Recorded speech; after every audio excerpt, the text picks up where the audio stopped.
5 brave things that will stamp out weakness.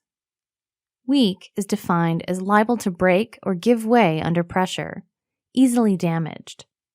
In the context of your psyche, your attitude, and your ethos, weak is not a good thing.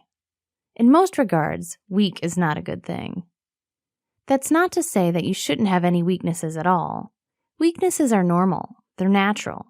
You can't fight the fact that throughout your life you will have weaknesses. What you can fight is the way you deal with them. You have a choice.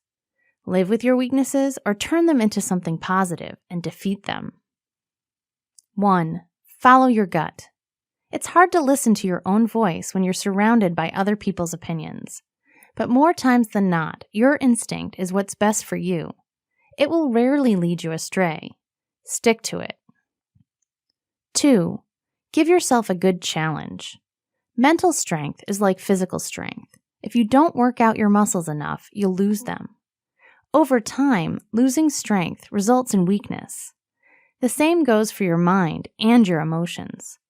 Every once in a while, you need to challenge yourself and push yourself out of your comfort zone to trump the weaknesses with burgeoning strength. 3. Fear not. Go for it instead. The more you're afraid of, the less you will do. Don't hold yourself back. Face your fears. 4. Strike up a conversation.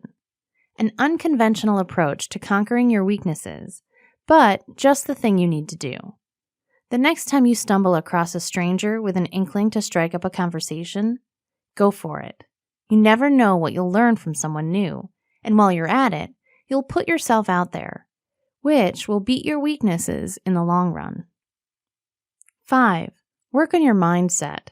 In the spirit of conquering your fears, putting yourself out there, and ultimately conquering your weaknesses, you need to target your mindset.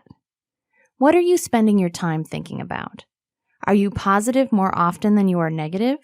Do you encourage yourself and practice positive self-talk? While you're sitting back and thinking about these ways to stamp out your weakness, don't forget that it all comes back to your why. The reason why you're trying to stamp out your weaknesses in the first place. Don't lose sight of that motivation. Keep up the inspiration and celebrate these small wins in significant ways.